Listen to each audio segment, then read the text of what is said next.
This is a very personal story for me. I'm kind of kidding, but people know I'm supposed to go to a wedding in Italy in early September.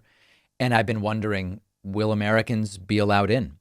The Washington Post is now reporting that the European Union will be reopening their borders to the vaccinated American population very, very soon. The European Union announced this morning that they will be opening the borders to vaccinated Americans after more than a year during which travel has been significantly restricted.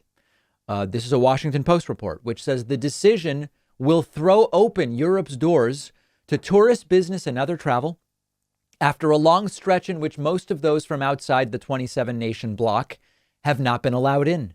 It will hearten those. I am feeling heartened. I admit it. It will hearten those who have missed wandering the continent's ancient streets, as well as Europeans whose livelihoods depends on tourist cash. One final round of approvals is necessary in the coming days, but the sign-off is no longer in doubt. The plan was agreed upon by ambassadors today. The timing of when borders will actually open is not yet clear, but it could be within days and certainly by the end of June. The European Council, quote, now recommends that member states ease restrictions, in particular for those with an EU authorized vaccine. That would mean all of the vaccines authorized in the US would get the green light, but vaccines currently manufactured in Russia and China, that's the Sputnik and the Sinovac vaccine, would not, at least at this time, qualify you for entry to the European Union. This guidance from the European Union is not binding, meaning a country could say, we're not letting anybody in, or a country could say, we'll let people in with the Sputnik vaccine or the Sinovac vaccine or the bleach injections or whatever they want to do. But this is the guidance from the European Union. It has been a massive struggle in Europe. Greece opened relatively early. Croatia is open. Estonia. There are listen, if the truth is, if you're determined to go somewhere, you can almost certainly go. And I know, 10, 15 people who have done it. I have friends who wanted to go visit family in France. France was allowing people coming from the UK. The UK was allowing Americans with a 14-day quarantine. So they went to the UK, hung out 14 days, worked remotely, then went to France. Like you could do it all along, but that's not going to get the tourism industry restarted. So we are seeing a definite change at this point in time. Now, you will have a situation where you will have vaccinated Americans going to countries where the local population is not yet highly vaccinated. Now, per the CDC, although they've not yet really changed country-specific travel guidelines, the CDC says if you are vaccinated, just about any activity is safe, even without a mask. Although you should wear a mask in certain situations as dictated by local law, regulation, business policy, whatever. A third of EU residents have gotten at least one dose of a vaccine. In the US, about half of Americans have gotten at least one dose. So you will have, it's basically 6 weeks behind. Europe is 6 weeks behind the United States.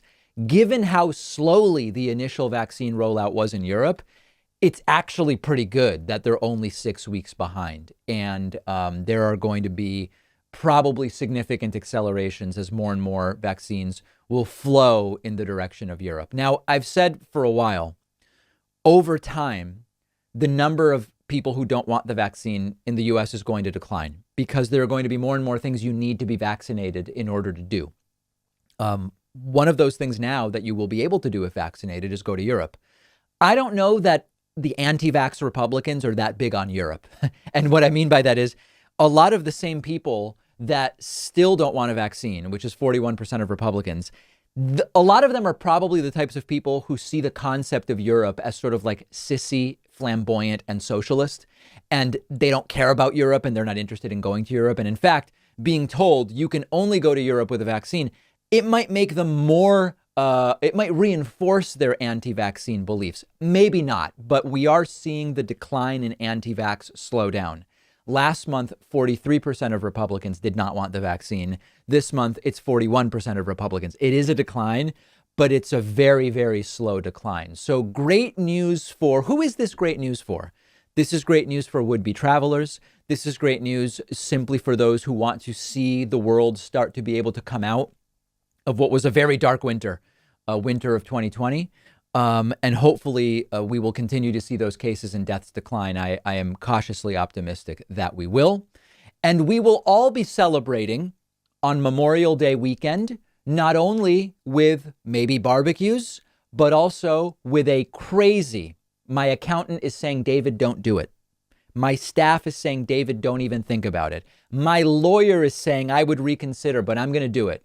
On Memorial Day, we are offering an historic Memorial Day membership special. Be notified of it on Memorial Day by simply getting on my mailing list. You go to davidpakman.com, you type in your email address if you know what it is, and you will be notified on Memorial Day. How do you do it? Instructions forthcoming on May 31st. We'll take a quick break. Let me know your thoughts about the reopening. I'm on Twitter at dpakman, and we have a really packed show for you today.